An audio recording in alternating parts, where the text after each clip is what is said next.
As Seth said, we are going to be talking about the SIM today specifically, but some of the techniques we'll talk about will apply to many, many things. But the focus of this talk is Justin and I have seen a lot of security operations centers and cyber defense kind of initiatives, and these are some of the tricks that we've come up with that we think we don't see as often, but they're actually very, very simple, basic things that will help you detect threats way, way easier and better and more effectively than what you might be doing if you don't do these things. So this is going to be a rapid fire kind of set of cool tricks that we have come up with that we want to share with you all to make sure everyone's at the top of their game.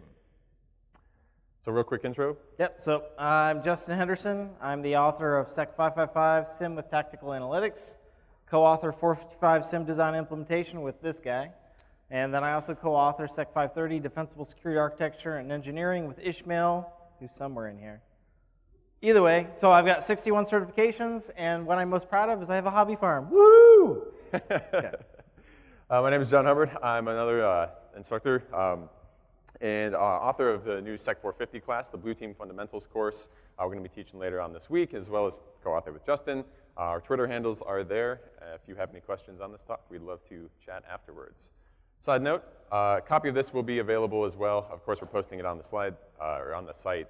But Justin has a whole bunch of collections of all of the talks we've done throughout the past, which also are very closely aligned with this topic if you're interested. Which is really cool, because if there's something like, we're not just going to talk theoretical, we're going to try to give practical examples of what we're talking about. And if you want a more elaborate example, we have like hours and hours and hours of content going even deeper down in everything we're going to talk about today. Yep, we got like 3 years worth of webcasts and presentations. So there's a whole archive there from us.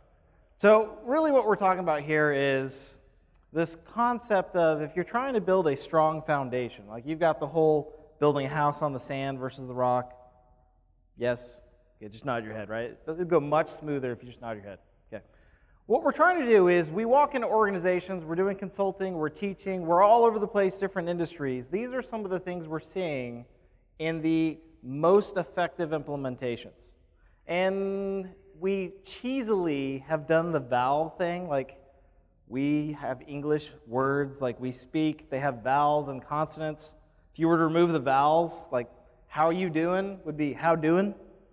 That like, it kind of makes sense, but ooh, it loses a lot in translation, right? So we're going to talk through A, E, I, O, U, which are all operationalized by YU. Super cheesy, I know, I'm sorry. So automation, enrichment, identification, orchestration, universalization. Let's just go right into this. So we're going to start with automation, and I'm going to give some practical examples. Next slide. Here's one. You're trying to do something. This is EDR, this is log collection, this is something you're trying to do en masse. I'm going to do an example with log collection. We have log agents. Let's say I have a Windows server. It's a file server. So you drop maybe WinLogBeat, Splunk Universal Forwarder, WinCollect if you're QRadar, maybe you're doing Windows Event Forwarding. It's great. You now have Windows logs. But what happens when John, this guy right here, comes up behind me and he installs IIS on that box? Better yet, he does WSUS, because WSUS! Sorry. That's awesome, we have patching. But you know what we don't have? I don't have IIS logs, and I don't have the application logs for WSUS. Why? Because he did that without change management. I'm not aware of it, and I didn't tune that log agent to grab those logs. Ooh. So a different approach to this that what I've seen works really effective, this is a proof of concept, I've done this different ways with different agents, is what if you automated your agents and how they were configured, not just how they were deployed? Okay, there's a little difference there. Saying, hey, Microsoft SCCM group policy, push out an agent, that's step one. Step two is dynamically change that agent. So what happens if I had something, I call this NXLog autoconfig because it works for NXLog, but this would be very easy to rewrite with any agent that writes to a file, registry keys, a SQLite database, an API. If you can hook any of those things, you can do what I'm going to talk about. Run once a day. Is the agent installed? Yes or no? If the answer is no, install the agent. Once the agent's installed, run through a list of modules. IIS. Is IIS installed today? No, it's not. Then don't collect IIS logs. John installs IIS. The next night, it runs again. Is IIS installed? Well, yes, it is. Configure the agent to log it appropriately and ship it off. Automation via log agent. Okay? That's just a simple example. We'll keep going with that. Another thing, we like to make the point that the Windows logs that you collect are not set in stone, as in the ones that are generated, right? You have audit policy, you have all that good stuff. But if there's something that Windows will not log by built-in features that you'd like to log that would give you value, such as maybe auto-run items, you can make this log and put it into Windows event channels very, very easily. This slide is an example of what it would take to do that. So this is some very basic PowerShell, but all I'm doing here is calling the new event log commandlet, and I'm saying make a new event channel called my auto runs. And if my sim agent is then told to pick up my auto runs, well then what you can do is schedule this as a task and say, every day, run this script, and in the third line there, it's basically going to, well, the second line, it runs the auto runs CLI version, dumps everything that automatically runs, the sysinternals auto runs tool if you're not familiar with it, dumps all that information into a CSV, the third line brings in the CSV, and the fourth line writes it out. For every object in that list, just put it into a Windows log, right? And this can be easily automated, and now you have all of the automated running items every time you boot up the system put into a Windows log, and it looks like this. And so now you just go into Windows My Auto Runs, and you tell your sim agent, hey, pick this new thing up, and now, without EDR, without paying for anything, without any real magic at all other than 4 lines of PowerShell and an automated scheduled task, we can now pick up auto-run items from everything in our environment, or anything you want that you can call with PowerShell. And we know PowerShell does basically everything, right? So automate really whatever you need. Throw it into a Windows log. You can pick that stuff up too. And as you can see on the bottom here, you get a nice CSV with key value pairs kind of thing going on with all of your auto-runs items. So you can do really, really useful stuff like that. Yep. And I want to tell you about one of the coolest tools you don't have to install in Windows. Task Scheduler. Okay. Did you know Task Scheduler, when you go to schedule it, at the very bottom, it has that box? When a specific event is logged. Now, I'm going to walk you through a use case. Please don't apply this just to one use case. Think about this for a second. Let's take what John just talked about with writing a new log, but find an applicable use case. Because some of you have things like, I don't know, whitelisting software, you know, Carbon Black, McAfee Solid Core, AppLocker. Some of them have better logs than others. So you get, hey, I went to run this application, it was denied, and the log basically says file was denied. John tried to run it. Well, when that generates a Windows log, you then can kick off a scheduled task that, hey, AppLocker and Solid Core just blocked something. That was a log. Trigger that, which now calls a PowerShell script. That PowerShell script does whatever you want. So what I've done in some organizations is we'll have PowerShell kick off on a whitelisting block event. Again, this could be effectively anything. And what it'll do is it'll grab the file, throw it maybe into like a FireEye, a Cuckoo sandbox. It'll run virus totals. It's whatever you want it to do. Do file, sig check, anything. Now I do the Domino's Pizza delivery system. You know, you place the order and it lets you know the status. Your pizza's in the oven. Your pizza's getting put in the box. John's out for delivery because that's his side job, right? Absolutely. Woo, right?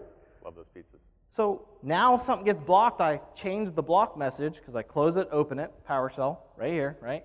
And it says, hey, please wait while we analyze the file for more information.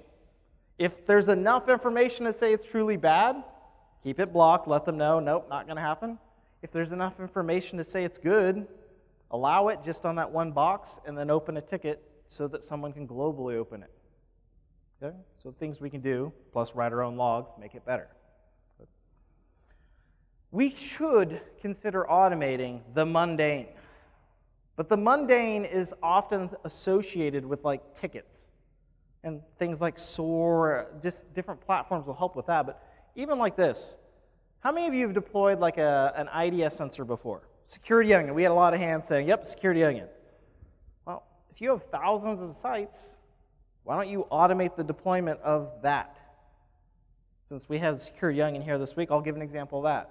If I had 1,000 locations and they constantly add or remove as you acquire or remove locations, you could automatically deploy Security Onion or SourceFire or insert product here. You just got to find the silent, unattended method of installing it, And usually it's a few simple new virtual machine commands, because we often have the capability to put it there. So I have one site that they have about 1,600 sensors. Nobody ever deploys them. They auto-deploy. And once they're there, they even SSH into the local switch, and they dynamically adjust the port mirrors. Now, that sounds really cool, and if you're thinking that sounds really difficult, the scripts to do all of that are fairly short. PowerShell, Python, get the job done. So automation, if it's something that adds value, even virtual machine deployments that give you asset discovery, sensors, IDS, Zeek, do it. Try to get as much visibility, but automate that visibility. As your company scales, so do your capabilities. I'm going to give you 2 alerts. We were just talking IDS. Roll with this for a second. Top alert, ET, policy, PE, EXE, or DLL, Windows file download. Second alert, same thing. The difference is we have different external IPs in the source IP, and we have different destination IPs. Actually, I'm sorry, this is the same one. But think about this for a second.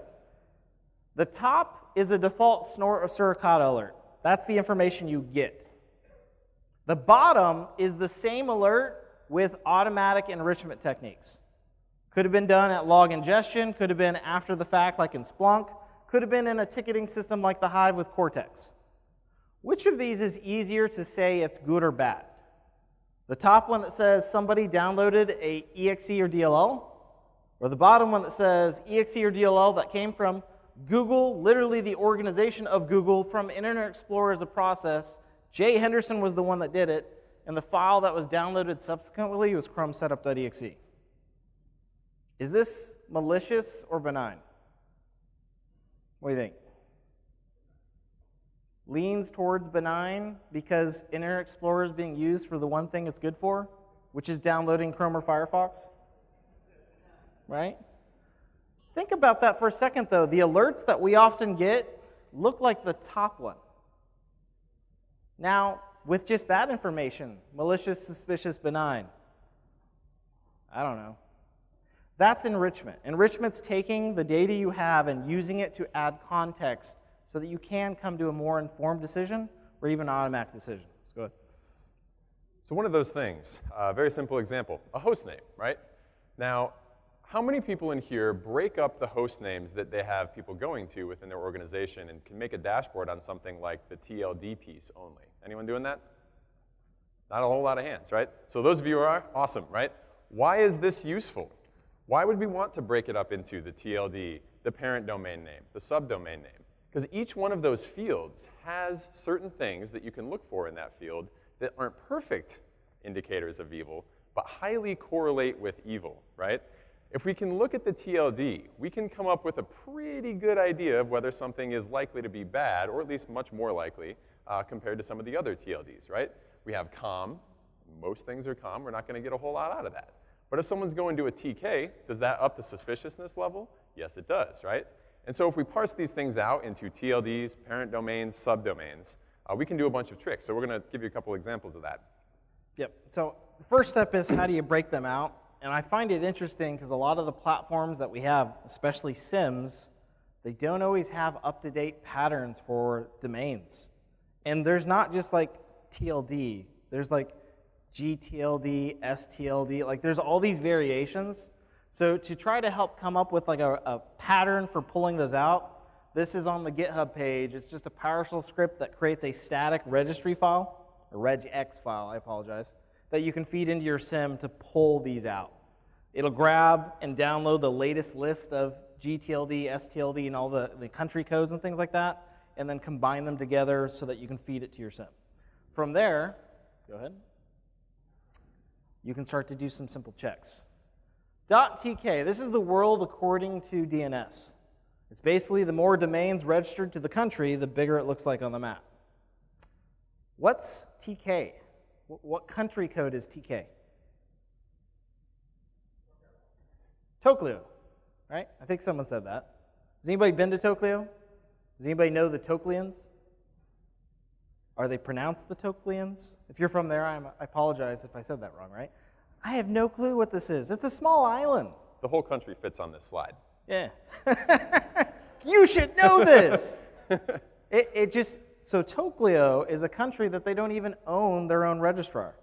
Netherlands deals with it. I'm pretty sure it's Netherlands, right? Yeah, I can't remember. So a company in the Netherlands hosts their own, and they give out free domains to anybody who has a valid email address. So today, what you do is you stand up your own email server. Now you have an email server. Now you programmatically get a free domain, and because if you have a domain, you can get a free TLS certificate. You also get a free trusted certificate that the world trusts. And this is why our job's so hard in the SOC. So TK is predominantly and like 99 point something percent evil. So by pulling these out, we can start to use them. Yep. Easy detection there. Subdomains, what about those? So let's think about some of the ways we might take just the contents of a subdomain and detect something evil. One of the big things that you'll run into is phishing, of course, right? And they will do something like google.com.something.something.tk.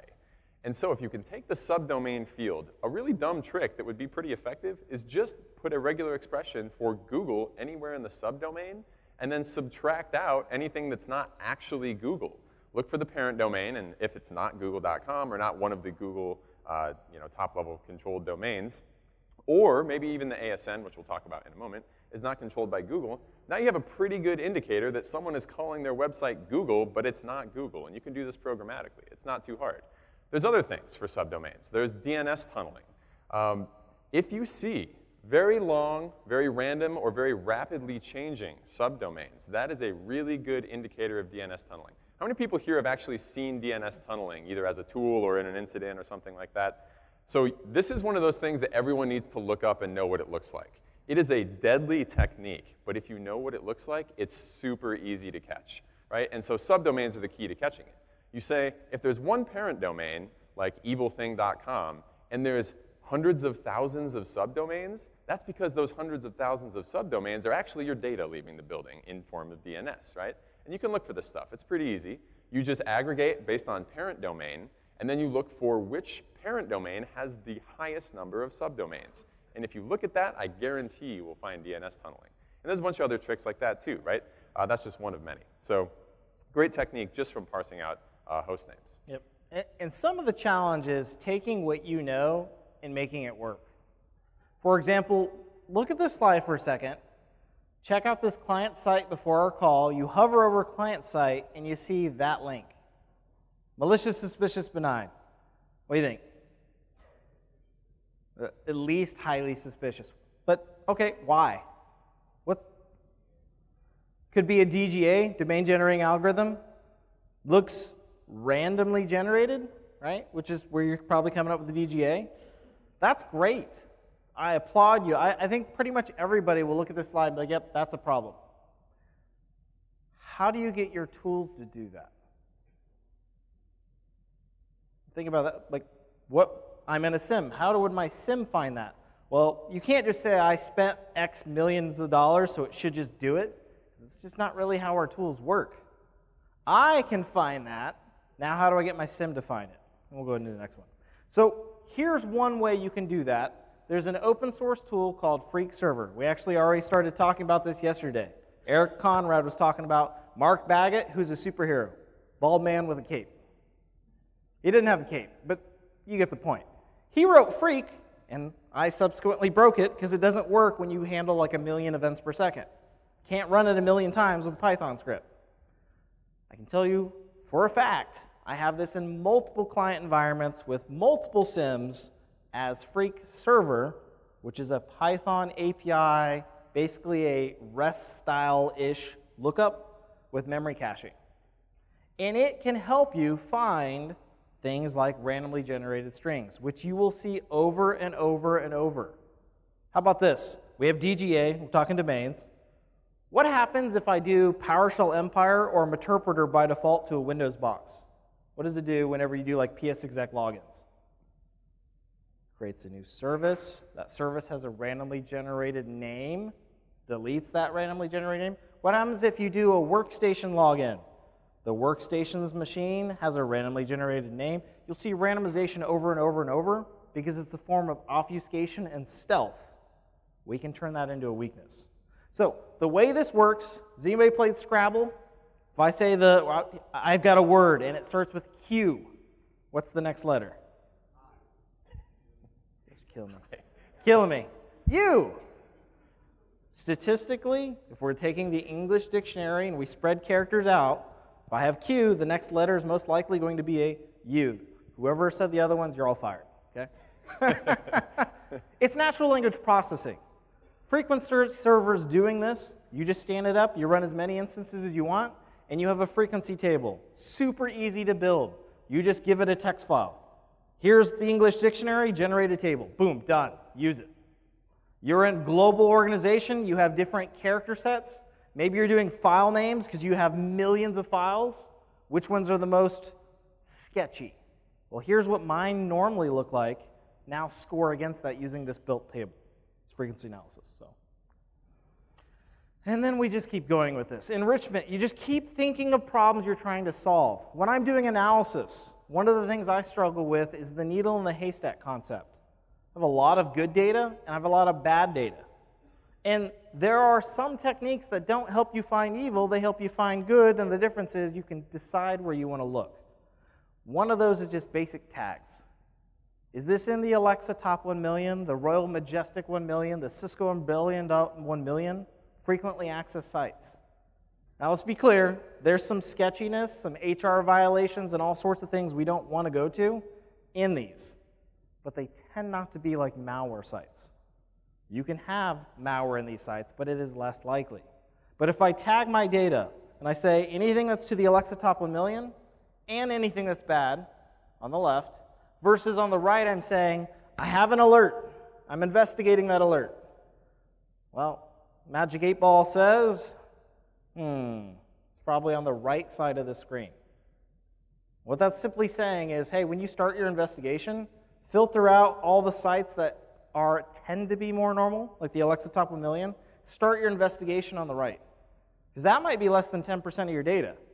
It's still a haystack, but it's a lot less data to look for. You don't find what you're thinking is there, then you look at the big pot of data. I also will use this to figure out how far down the enrichment tree you want to go.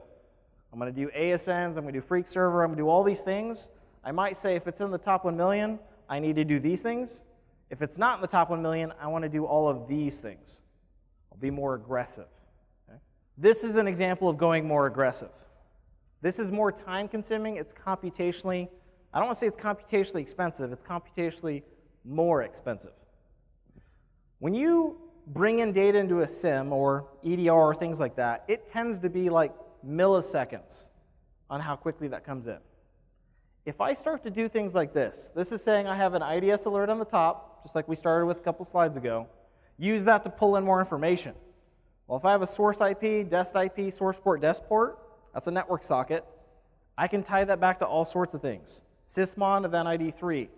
The IPs, I could go into my prior DNS logs and figure out what did actually resolve to that IP. And I can start to pull in all these additional information. But it's slowing the pipeline down. But I can throw hardware and software at this where there's not enough of us. So now all of a sudden I go from the top to it came from google.com, Internet Explorer, Jay Henderson. This is how you do that. You basically tell your SIM or whatever tool you're doing to auto look up given the information that's in the log you just got. Okay. Dynamic DNS, this is another one. So this is both a parent and subdomain level thing, but we know that bot masters love to change subdomains because one thing gets blocked, they need a new thing. So dynamic DNS sites are one of the ways they go about that. Well, if you are pulling these things apart, of course it's very easy to break these things into pieces and say if it's hop2.org or zap2 or dynDNS.net or any of those things, that's a really easy indicator. That's almost cheating. Most business services are not going to rely on dynamic DNS. I would say none of them should, but you never know what vendors are going to do. So that's an easy one, right? This is a chart from a blog that was looking at malicious traffic based on where it was going to, and as you can see that some of the top things, zap2, ddns.net, noip.org, all that stuff is up there, right? And so we can block those by parent domain. We can block them even by name server in some cases. This is a great way to pick up evil, and it's super easy. You just need a list of those services and to implement them in a blacklist in the SIM. Another one, what also correlates with evil? ASN, sometimes. It depends. How many people here are taking the IPs that they are connecting to and resolving them into ASNs in their SIM? Again, not many, right? I got 1, 2, 3 hands. So this is easy, right? Let's say someone downloads chromesetup.exe. Most of the time, that's probably going to come from Google LLC. And if you see an alert that says someone downloaded an executable, like we saw before, and it came from Google LLC, well, you're pretty sure it's probably going to be OK. But if you do the pre-work and say, I know some ASNs are bad, right? I'm going to go look those up. What you will find is the top 10 botnet ASNs from Spamhaus or multiple other lists. The top one in this is number 31 Jin Rong Street. Don't know what that is. But if you download Chrome Setup from that ASN, much higher chance that something evil has gone on, right? And if you have that information in your data because of enrichment, then it'll be very easy to make the call that that's something malicious. And so, very simple enrichment, but very useful. Yep. So now what we're going to do is move on to identifying what you actually need to look for. Good. So the problem here is you're told detect all the bad. What are you looking for? Because I don't know about you, but I've been in this field a long time, and I still don't know a lot. In fact, the longer I'm in this industry, the dumber I feel. That could be just me getting older, I don't know. But I keep learning too, so this weird feeling, well, what do you do?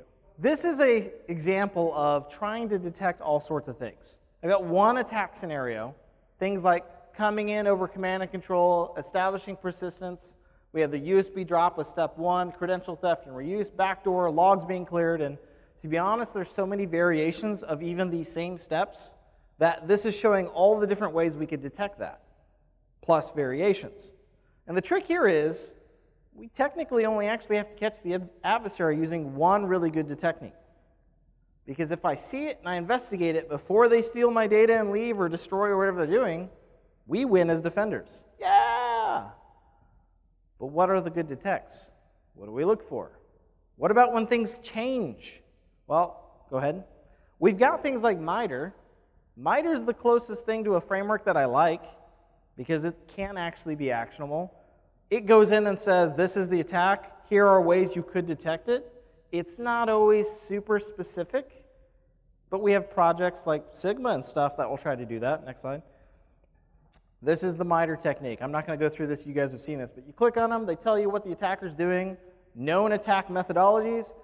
Here's an example of how to detect it. UAC bypass. Here are things you might look for. Except for to do a UAC bypass, there's like multiple ways to do it, some of which are really not even documented. How do you catch that? Okay, next. So here are some examples that will give you actual detects. We have NSA Spotting the Adversary. That's a PDF, primarily Windows-based. It is chock full of, these are the data sources you should collect, here's why, and here's the specific detection techniques you should use. If you're collecting application system on security in Windows, do better. I'm just going to put it that way, because there's PowerShell again, because there's more than one PowerShell channel. There's multiple channels in Windows you need to be collecting from, not just application system security. That will go through many of them. The Sigma project was mentioned yesterday. Generic signatures, what Snort is, this is like that. The cool thing though is it's chock full of, just like Windows, is like last I checked 300 and some odd rules. They're tagged by MITRE technique. They're actionable detects.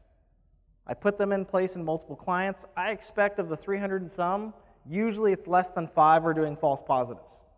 And it's not the same 5 every time. Some organizations have different requirements. That's just Windows. There's Linux and multiple other rules in there. Try the Sigma project. And then there's SOC Prime. This is kind of a spin-off from Sigma. It's this marketplace for SIM rules. There's Sigma, there's commercial rule sets, just like there is for Snort. Okay? Just throwing it out there, I'm not saying go buy that, but there's also a bunch of free things in there as well. Okay, go ahead. The other way to learn how to identify what to look for is the fun way. This is where you say, I have no freaking clue what I'm doing. Okay? But what I'm going to do is, this new attack came out. I don't even know how it works. But someone wrote a blog on how to do the POC. And I can copy and paste commands like no one's business, right? So you have a lab, and I highly recommend this. You have a lab. At home, I have a domain controller. I have all sorts of Windows servers, Linux servers. I have containers. And then I'll find these new attacks, and I may or may not understand exactly how they work, but I know how to do it because someone blogged it. And I run the attack. And then I just look at the data. Before, after, what's different? And that's a lot of fun. Whenever I'm studying, like if you're ever taking a pen test course, put like Security Onion or something underneath at the same time, you're now doubling your learning effort. Because you're learning how to attack and you're learning how to defend simultaneously. Okay? That's the fun way of doing this. Orchestration, a big word for the SOC, right? And for good reason. There's a lot of things that we should not be doing as humans because we can make scripts do them. And so, of course, this has come on huge with this whole SOAR market, and for good reason, right?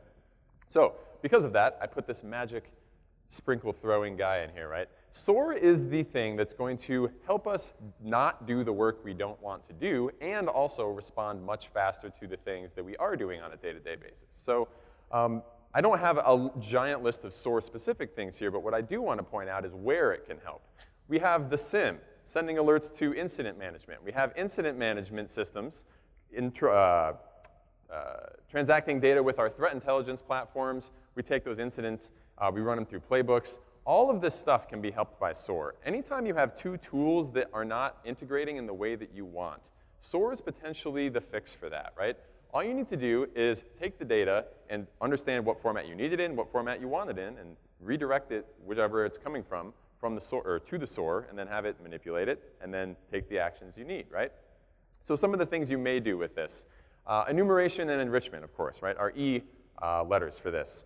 We can do a lot with SOAR. If you say, hey, SOAR tool, I need you to look this up on VirusTotal and Hybrid Analysis and all of our other threat intel sources and everything else, right? That's an easy way to do enrichment, and orchestration helps us effectively bring that into the SIEM and in the SOC in a very efficient way. Incident response as well. You want to automatically block something, right? We can have SOAR tools go connect out to, well, we could have playbooks that you can hit go on, and it would go connect to the potentially infected asset, look at the process that it thinks is a virus, insert a single firewall rule that just blocks connectivity for that one process so that you weren't taking that person completely offline, just that one particular thing that was going on. Well, you make a slower determination and then become sure or decide it's a false positive. So we can do blocking actions. We can push stuff to network firewalls, of course. Alert and case management. All this stuff goes together really, really well with orchestration. Yeah, and another example where I love to test, like we have technologies now like MIST, the Malware Information Sharing Platform, which is not just about sharing like IOCs. You can share like alerts with it. Like especially for me, I like to share Sigma rules. Because now I could have a client that's Splunk, I have a client that's Logarithm, a client that's QRadar, and I can just say, here's your rules. And with Sigma, now the rules work between all of them because you Sigmat convert them. But there's a problem. I generate a rule, I give it to John, it worked fine for me. Totally messes up his environment, or it false positives like crazy, causes performance issues. Like there's a lot of bad things that can happen if we start to share. Sharing's caring, but bad things can happen. So instead what you can do is you can implement a process like this. We share our rules, MISP, GitHub, copy, paste. I don't care. However you share your rules, and you drop them in a folder. You convert them. This is because Sigma is generic rules that work across multiple products, PowerShell, grep, you name it. And then you automate the testing of the rule. Now, this is as fancy as you want to make it. Here's what I simply do usually. If I run the rule and it does not find anything, and it's fast, meaning the performance was snappy, it's good to move into production. Because ideally, you're not compromised. And if it's not going to take a performance hit, I'm going to say it's a good rule. We don't have that attack in our system. If I run the alert and it doesn't find anything, but it's super slow, I move it into a folder for manual review because it could be a poorly written rule. You test the rule, slow or fast, but it finds something. Well, I don't care. That needs manually reviewed before moving in production because either I'm owned or I have false positives. And so these are simple automation / orchestration process enhancements, even for things like rule assessments. Okay. So what do we do then with the SIEM? there's a lot of times that your SIM may make it somewhat painful to take in data in the way that you want, right? Now, ideally, all of our SIMs understand all the data formats, make it very easy to parse it all, but trust me, I That's teach funny, John. That's funny. 555, and I have students all the time tell me that they have stuff in disarray, right? If your SIM isn't parsing things correctly because it doesn't understand the format, guess what? You're not detecting anything in that data because it doesn't understand what it's looking at. So your SOAR can step in here. It can do the enrichment. It can do format conversions. Really, it can do anything for you, right? It's a script that sits in between something that's sending data from one place to another. So don't be shy to put it there if that's what you need to do to make it work. Same thing on the other side. The SIM is collecting the data, and then it's saying, hey, is there anything bad in here? And then when it is finding something bad, if you have a separate incident management system or triage system, then it's taking that, formatting it in another way, and sending it on the way. And at that point, you may also want to do more enrichment.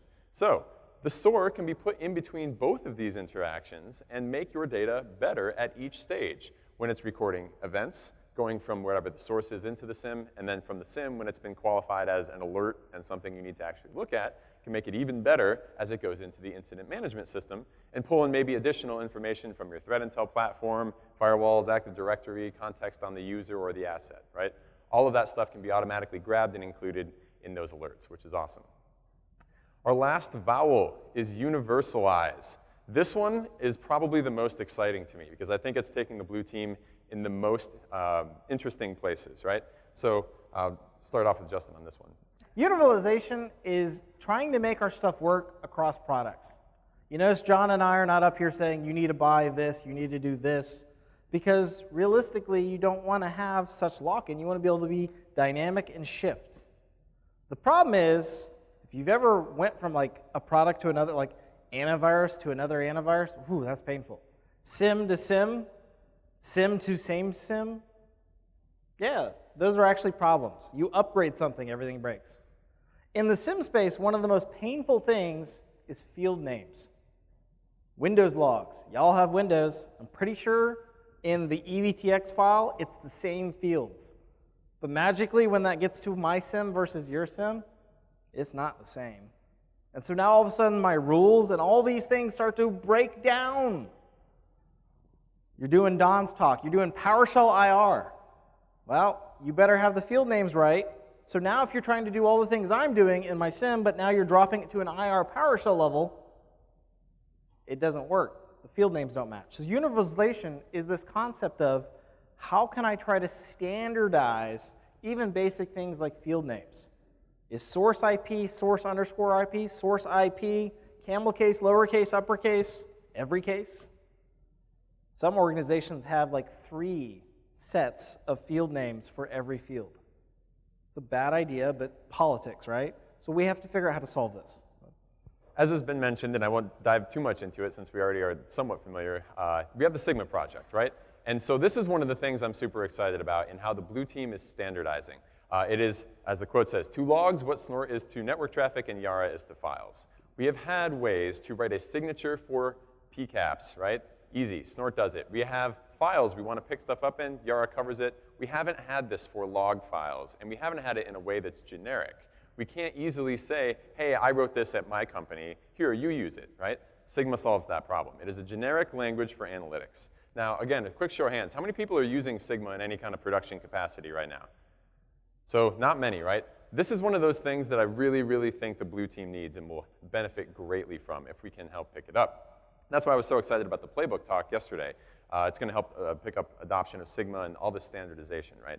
The dream in my eyes here is anyone in this room writes an analytic, they can share it with everyone in the room. And we all just can convert it and use it in our own tools, regardless of whether we have Splunk or Elastic or QRadar or ArcSight or anything. You don't need a SIM or no SIM at all, right? If you have Windows Defender ATP, using PowerShell, using grep. Because what Sigma does is one of us writes a Sigma signature, and it works for all of us, because this is the process it goes through. You write a Sigma rule. You run it through one of the converters for one of the specific products, so whatever product you have and you want to search for in, and then you have a separate configuration file. By the way, that first step is already written for you. Then the second step, you just say, here's what my company called these field names in our version of Splunk, for example. It spits out the query automatically for you. And so regardless of what you've called your fields, regardless of what product you have, Sigma lets one of us write a rule that everyone can use. And when that's a world we're living in, now as soon as a new attack detection is discovered, everyone has it. And the adversary has to come up with a brand new way of attacking, right? Now we're getting in the way of their TTPs, right? And if we can all imagine the pyramid of pain, which I did not put in this presentation, it's the top thing, right? It's the best way to write an analytic. Here's the actual output for Sigma conversions. 3 different ones here. If you can read this, I know it's a little bit small. It's trying to cram a lot of text on here. Sigma C, you say target, Splunk, QRadar, or Elasticsearch, either one. You give them the config file, and then in the green there, it's the actual rule I'm trying to convert. In this case, it was Windows past the hash. And it spits out the exact analytic you need to implement in your product. There is one thing going in, 3 different rules for 3 different organizations with 3 different configurations coming out. That is what we want. And the even cooler thing about this is now it's being picked up as a data type in things like MISP, as a threat intelligence platform. How many people here use MISP? Not enough. All right. So another threat intelligence platform. It's free. It's awesome. You can say, here is an event that occurred. Here's all the IOCs associated with it. But now you can also say, here is a Sigma rule that detects it. And with MISP, it's all meant for sharing. And so you have you and your partner organizations all sharing the data that you're willing to share, of course. And then one of you writes a Sigma rule. It can be pushed out and shared with the rest of the community automatically. And then they can say, oh, we just got a new rule from organization B over here, and now we can just hit a button, convert it, throw it right into the SIM, right? That is going to make, when an attacker uses a new tool at one organization, us be able to block it everywhere in the world very quickly, as long as we're willing to share these Sigma signatures. And so it's this kind of standardization I think is going to be incredibly powerful, and one of the key things I think Blue Team needs going forward. Really, really excited about that stuff. Here's how it works, right? We have MISP running in every different organization. All of them are kind of subscribed to each other's things. And when you, as your own organization, put something in, you say, I'm willing to share this or I'm not. And so, excuse me, vendor reports can come out with Sigma rules. You can subscribe to sources of Sigma rules. And all of this stuff becomes much, much easier. And so it becomes way more difficult for attackers to get a foothold in this kind of an environment. Yeah. So, with that, we have brought you through all of the vowels. Automation, enrichment, identification, orchestration, and universalize. These are the key things that we think you should be doing with your SIM, and of course, all of the other tools available to you in the SOC. As you can see, there are some very basic tricks you can implement here. If you're pulling apart your data and then using that to say, all right, do any of these parts correlate with something that is likely evil? Can we take it? Can we make the data better? Give us more context. And all of this stuff, of course, enabled by our final vowel, Y, which is you, right? As long as you do this work, you can do a lot of awesome things, bring a lot of awesome context, and make a lot of detections that you might be leaving on the table right now, even though you have the data. So with that, any questions? Nothing at all. Haven't had enough coffee yet? All right. All right. Well, then thank you very much. Thank you.